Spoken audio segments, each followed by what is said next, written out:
I'm going to read from Matthew's Gospel a little bit further on in the Sermon on the Mount, Matthew chapter 6 and beginning at verse 9. Matthew 6, beginning at verse 9. This then is how you should pray. Our Father in heaven, hallowed be your name. Your kingdom come, your will be done on earth as it is in heaven. Give us today our daily bread. Forgive us our debts as we also have forgiven our debtors. And lead us not into temptation, but deliver us from the evil one. For if you forgive men when they sin against you, your heavenly Father will also forgive you. But if you do not forgive men their sins, your Father will not forgive your sins. And then our passage for this week, Matthew 5 and verse 7. Blessed are the merciful, for they will be shown mercy.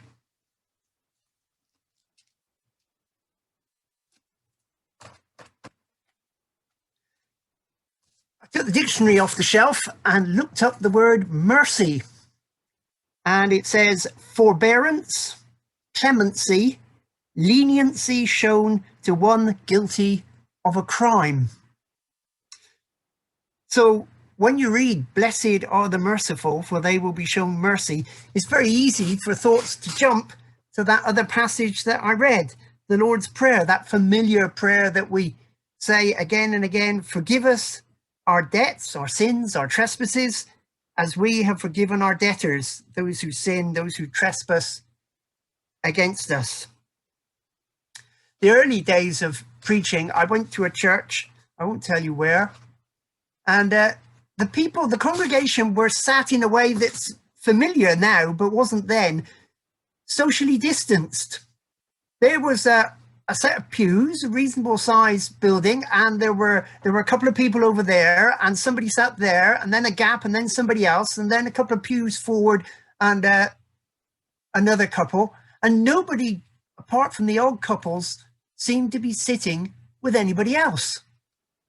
Well, I thought this was all very strange, and I was talking to someone who knew the church afterwards, and they said, oh yes, well, there's a lot of disagreements in that church, and there's a lot of feuds, and people don't get on with each other, so they don't sit together. That's one of the saddest things I've ever heard about a church.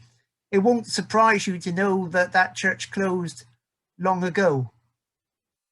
Lack of forgiveness brings harm to us individually, and it brings harm to our churches, our communities, our society. Mercy and forgiveness bring healing and freedom. But forgiveness is not easy. This is one of these strange things, isn't it? It's, if you have doubts about the fact that we live in a fallen world, try and do something that should be so simple. You know, some issue that's not a big issue and you forgive somebody. But no, it's much easier to hold a resentment. It's much easier to hold a grudge. It's much easier to think about what's bad in others than what's good in others. And it can be true in the most trivial situation. You know, feuds between families can go on for years based on what so-and-so said to so-and-so 20 years ago. And it's never been forgiven. It's never been dealt with. In serious cases, forgiveness is almost impossible. I remember reading some years ago the story of a young woman who as a child and a teenager had been horribly abused by her father. In the grace of God, she'd become a Christian, she'd been involved in Christian ministry, and she was telling her story. And she said, after I became a Christian, fellow Christians who knew my story would say to me often, of course, you know you have to forgive your dad, don't you? And she said, I found that very hard to take.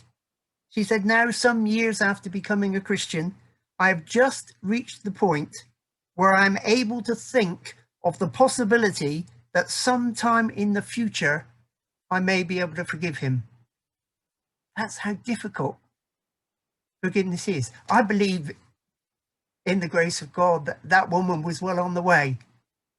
I've just reached the point where I'm able to think of the possibility that sometime in the future, I may be able to forgive him. If we are to forgive, it must come from our attempt to live the life of Jesus. Dying on the cross, he says, Father, forgive them. They don't know what they're doing. If we're to live the life of Jesus, we have to work to forgive. And it must be through the power of the Holy Spirit within us. We can't do it in ourselves, and we shouldn't put that expectation on other people. It's so easy to say to people, oh, you must forgive them, you must forgive. We need to recognize that we find it difficult, that it's only by the power and grace of the Holy Spirit that we can do this. And all this seems so obvious, it comes as a bit of a shock, or it came as a bit of a shock to me, to turn to the commentaries and find that when Jesus said, blessed are the merciful, he wasn't primarily speaking about forgiveness. Because the word in New Testament times did include forgiveness, but it spoke of something else. Here's how John Stott explains it in his BST commentary. He says, mercy is compassion for people in need. Richard Lenski helpfully distinguishes it from grace. The noun eleos, mercy, always deals with what we see of pain, misery, and distress, these results of sin. And charis, grace, always deals with the sin and guilt itself. The one extends relief, the other pardon. The one cures, heals, helps, the other cleanses and reinstates.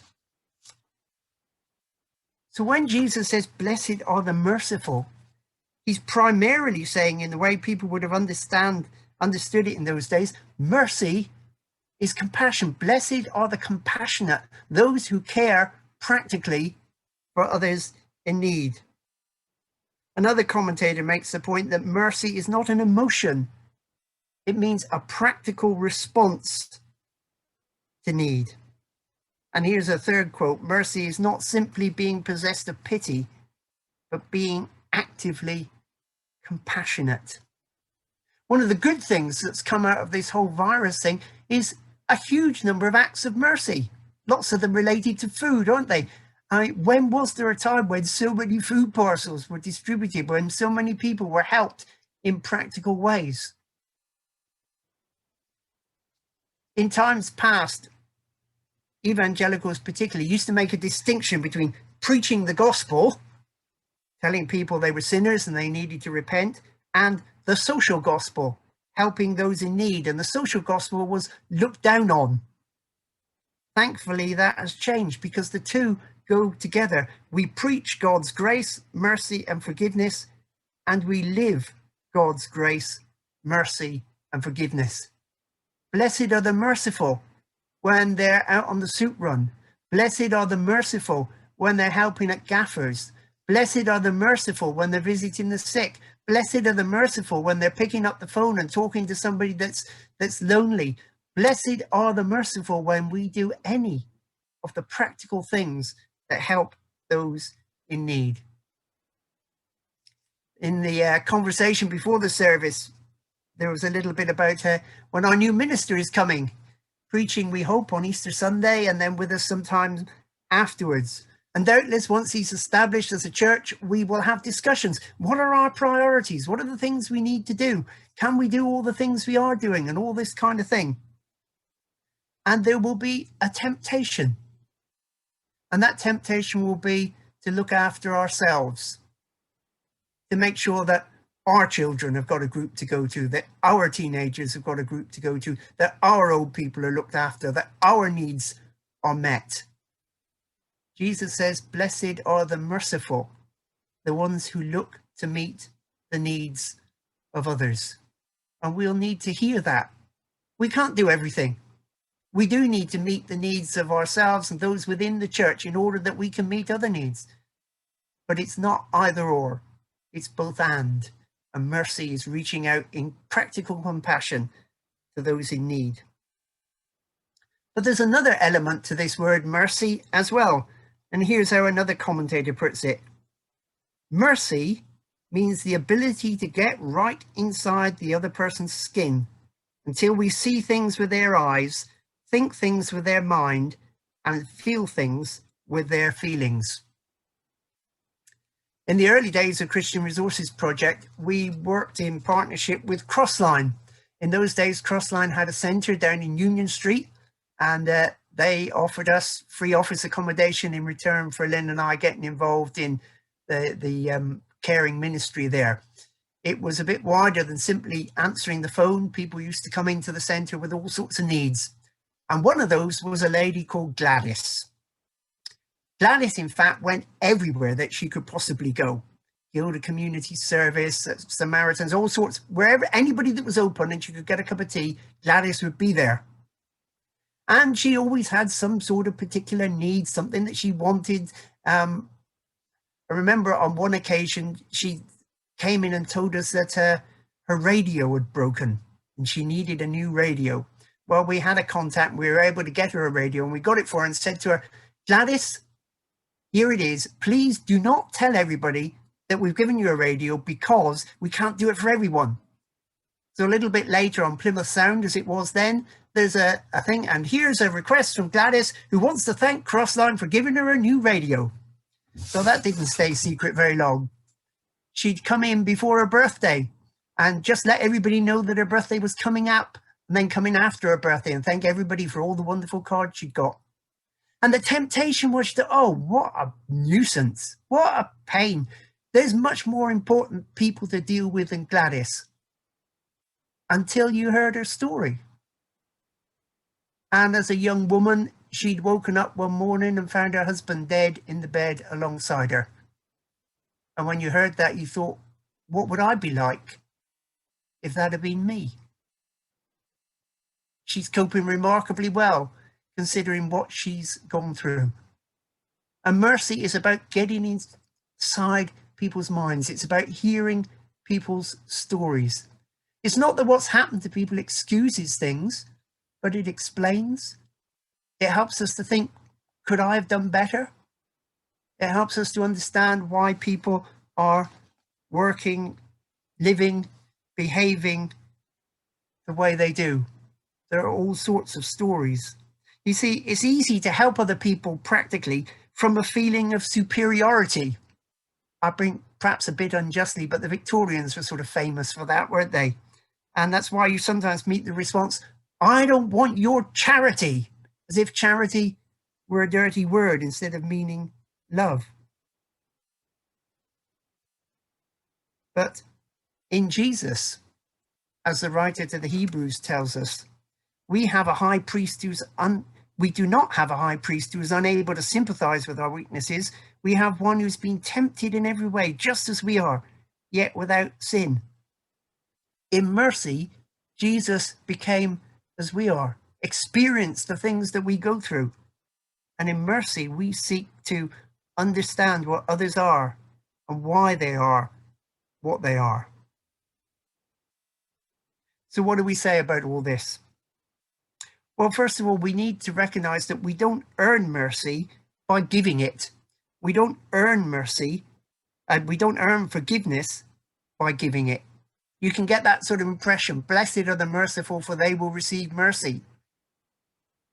If you do not forgive, you will not be forgiven. But mercy and forgiveness are free gifts of God.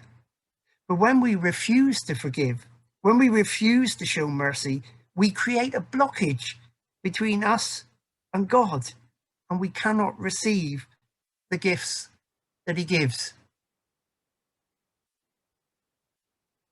The Pharisees were very religious. In some ways, you'd have looked at them and said they were admirable people. They believed the way to God was to keep the rules. And they did. They not only kept the rules in the Bible, they created hundreds of rules around it so that they didn't even get near to breaking the rules.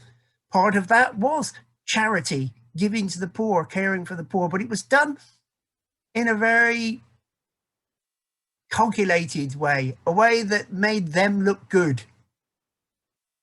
You see, they despised ordinary people.